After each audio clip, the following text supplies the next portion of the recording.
জানিয়ে দিব এই মুহূর্তে আমাদের হাতে এসেছে গুরুত্বপূর্ণ আপডেট আন্তর্জাতিক সংবাদের শিরোনাম।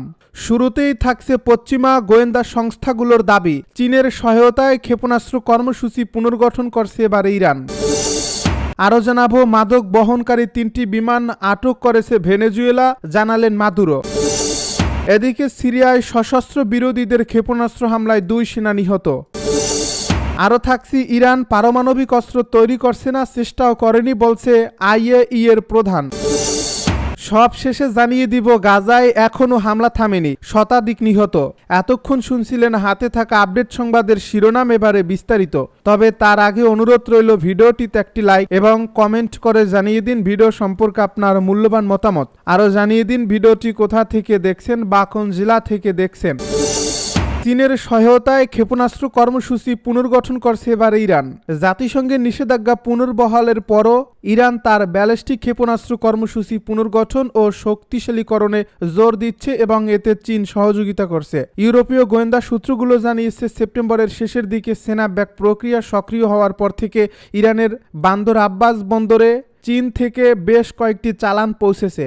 এসব চালানে ছিল সোডিয়াম পারক্লোরাইড, যা মধ্যম পাল্লার ক্ষেপণাস্ত্রে ব্যবহৃত কঠিন জ্বালানির প্রধান উপাদান। সূত্রগুলোর মতে সেপ্টেম্বরের 29 তারিখ থেকে আসতে থাকায় এসব চালানে প্রায় 2000 টন সোডিয়াম পারক্লোরাইড রয়েছে, যা ইরান চীনা সরবরাহকারীদের কাছ থেকে ক্রয় করেছে গত জুনে ইসরায়েলের সঙ্গে 12 দিনের সংঘর্ষের পর। এই ক্রয়কে ইরানের ক্ষয়প্রাপ্ত ক্ষেপণাস্ত্র ভাণ্ডার পুনর্নির্মাণের একটি পরিকল্পিত প্রচেষ্টা হিসেবে দেখা হচ্ছে। যুক্তরাষ্ট্র এরই মধ্যে এই পণ্য পরিবহনে জড়িত কয়েকটি জাহাজ ও চীনা কোম্পানির উপর নিষেধাজ্ঞা জারি করেছে। মাদক বহনকারী 3টি বিমান আটক করেছে ভেনেজুয়েলা, জানালো মাদুরো। ক্যারিবীয় অঞ্চলে কথিত মাদক পাচারকারী চক্রের বিরুদ্ধে মার্কিন সামরিক মোতায়েন নিয়ে উত্তেজনার মধ্যে মাদক পাচারের জন্য ব্যবহৃত 3টি বিমান আটক করেছে ভেনেজুয়েলা। বুধবার দেশটির প্রেসিডেন্ট নিকোলাস মাদুরো এ কথা জানান। মাদুরো বলেন, গতকাল একটি মাদক পাচারকারী বিমান ক্যারিবীয় দ্বীপপুঞ্জের মধ্য দিয়ে প্রবেশ করে। আমাদের বিমান বাহিনী 1 সেকেন্ডের মধ্যে এটি শনাক্ত করেছিল। তিনি আরও বলেন, আজ উত্তর দিক থেকে 2টি মাদক পাচারকারী বিমান প্রবেশ করেছে। আমাদের আইন অনুসারে একটি বাধা দেওয়ার আইন আছে, ব্যাম বুম ব্যাং। আমাদের আইন অনুসারে একটি বাধা দেওয়ার আইন আছে। সম্প্রতি ভেনেজুয়েলা থেকে কিছুটা দূরবর্তী স্থানে বিশাল মার্কিন সামরিক মোতায়েনের মুখে মাদুরো সরকারের সঙ্গে মার্কিন ট্রাম্প প্রশাসনের উত্তেজনা বিরাজ করছে। সম্প্রতি মার্কিন বাহিনী কয়েকটি তথাকথিত মাদক পাচারকারী নৌকায় প্রাণঘাতী অভিযানও চালিয়েছে। ভেনেজুয়েলার কর্মকর্তারা বারবার মার্কিন অভিযানকে শত্রুতাপূর্ণ কৌশল বলে নিন্দা করেছেন। মাদুরো এর আগেও দাবি করেছেন, যুক্তরাষ্ট্র মাদক পাচারের বিরুদ্ধে অভিযানের নামে তার সরকারকে পতন করতে চায়। সিরিয়ায় সশস্ত্র বিরোধীদের ক্ষেপণাস্ত্র হামলায় 2 সেনা নিহত। সিরিয়ার উত্তরাঞ্চলীয় আলেপ্পোর কাছে একটি সামরিক অবস্থানে সশস্ত্র বিরোধীদের জোট সিরিয়ান ডেমোক্রেটিক ফোর্সের হামলায় 2 সেনা নিহত হয়েছেন। বুধবারের এই হামলায় আরও একজন গুরুতর আহত হয়েছেন।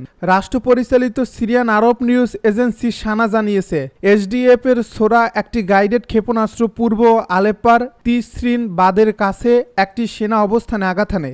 দেশটির প্রতিরক্ষা মন্ত্রণালয় এই আক্রমণকে সরকার এবং এসডিএফের মধ্যে পূর্ববর্তী বোঝাপড়া ও চুক্তির স্পষ্ট লঙ্ঘন হিসাবে বর্ণনা করেছে। এক বিবৃতিতে মন্ত্রণালয় বলেছে, এসডিএফ পূর্ববর্তী সমস্ত সমঝোতা এবং চুক্তি প্রত্যাখ্যান করে চলছে।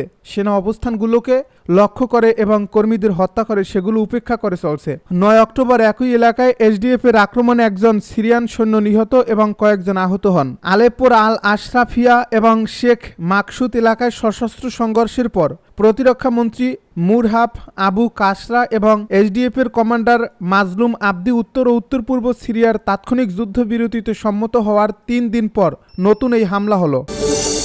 ইরান পারমাণবিক অস্ত্র তৈরি করছে না, চেষ্টাও করেনি আইএই এর প্রধানের মন্তব্য। আন্তর্জাতিক আণবিক শক্তি সংস্থার মহাপরিচালক রাফায়েল গ্রোসি বলেছেন, ইরান পারমাণবিক অস্ত্র তৈরির চেষ্টা করছে না এবং তারা অতীতেও চেষ্টা করেনি। বুধবার নিউ ইয়র্কে জাতিসংঘ সদর দপ্তরে বক্তৃতা দিতে গিয়ে তিনি একথা বলেন। গ্রোসি গণমাধ্যমের দাবি প্রত্যাখ্যান করেছেন। তাদের সংস্থার প্রতিবেদনগুলো আঞ্চলিক সংঘাতে ভূমিকা রেখেছে। 2019 সাল থেকে জাতিসংঘের পারমাণবিক পর্যবেক্ষণ সংস্থার নেতৃত্ব দানকারী গ্রোসি বলেন, রাজনৈতিক উন্নয়নের ফলে সাম্প্রতিক মাসগুলোতে ইরান এবং আইএইএর মধ্যে সহযোগিতা ওঠানামা করছে। তবুও তেহরান পারমাণবিক অস্ত্র বিস্তার রোধ চুক্তির প্রতি প্রতিশ্রুতি পুনর্ব্যক্ত করেছে। তিনি বলেন, আমি আমাদের ইরানি প্রতিপক্ষদের বারবার বলেছি সহযোগিতা হ্রাস করা সঠিক প্রতিক্রিয়া নয়, কিন্তু আমি মনে করি এটি একটি বুদ্ধিমান পদক্ষেপ যে তারা স্পষ্ট করে দিয়েছে তারা এনপিটি ত্যাগ করবে না। গ্রোসি আরও বলেন, জুন মাসে ইরান ও ইসরায়েলের মধ্যে 12 দিনের যুদ্ধের ফলে নিরাপত্তার কারণে ইরানে আইএইএর পরিদর্শন সাময়িকভাবে প্রত্যাহার করা হয়েছিল। পুনরায় সংযোগ স্থাপনের প্রচেষ্টা অব্যাহত রয়েছে। তিনি ইরানের পররাষ্ট্রমন্ত্রী এবং অন্যান্য কর্মকর্তাদের সাথে ঘন ঘন যোগাযোগ রাখছেন বলেও উল্লেখ করেন। গাজায় হামলা থামেনি, শতাধিক নিহত। যুদ্ধবিরতি সত্ত্বেও ফিলিস্তিনের গাজায় নতুন করে হামলা চালাচ্ছে এবার ইসরায়েল। ইসরায়েলি সেনাবাহিনী ভঙ্গুর যুদ্ধবিরতি পুনরায় চালু করার দাবি করলেও টানা 2-3 দিন ধরে উত্তর গাজায় হামলা হচ্ছে। বুধবারও ভয়াবহ হামলা চালিয়েছে দখলদার এই বাহিনী। আজ বৃহস্পতিবারও হামলার আশঙ্কা করা হচ্ছে। এর আগে মঙ্গলবার রাতে চালানো প্রাণঘাতী বোমা বর্ষণের ফলে বিভিন্ন এলাকায় ভয়াবহ অবস্থা বিরাজ করছে। আল শিফা হাসপাতালের তথ্য অনুসারে বুধবার সন্ধ্যায় ইসরায়েলের সর্বশেষ বিমান হামলায় কমপক্ষে 2 জন নিহত হয়েছে। ইসরায়েল দাবি করেছে তারা এমন একটি অস্ত্র মজুত স্থান লক্ষ্য করে হামলা চালিয়েছে। স্থানটি সৈন্যদের জন্য তাৎক্ষণিক হুমকি ছিল। এই হামলা গাজার ভঙ্গুর যুদ্ধবিরতিতে আরও অনিশ্চয়তা যোগ করেছে। গত 10 অক্টোবর কার্যকর হওয়ার পর আবারও ইসরায়েলি বোমা বর্ষণে কাঁপছে এই উপত্যকাটি। মঙ্গলবার দক্ষিণ গাজার রাফায় একজন ইসরায়েলি সৈন্যের মৃত্যুর খবর পাওয়ার পর ইসরায়েলি প্রধানমন্ত্রী বেনিয়ামিন নেতানিয়াহু গাজায় প্রতিশোধমূলক হামলার নির্দেশ দেন। এর ফলে এখন পর্যন্ত 104 জন নিহত হয়েছেন, যাদের বেশিরভাগই নারী ও শিশু। গাজার স্বাস্থ্য মন্ত্রণালয় আল জাজিরাকে এই তথ্য নিশ্চিত করেছে। ইসরায়েল দাবি করেছে তাদের এই হামলায় হামাসের জ্যেষ্ঠ যোদ্ধা নিহত হয়েছে। তারপর বুধবারের মাঝামাঝি থেকে আবারও যুদ্ধবিরতি পালন শুরু করবে তারা, কিন্তু দখলদার বাহিনী তাদের প্রতিশ্রুতি ভঙ্গ করে আবারও গাজায় হামলা চালাচ্ছে।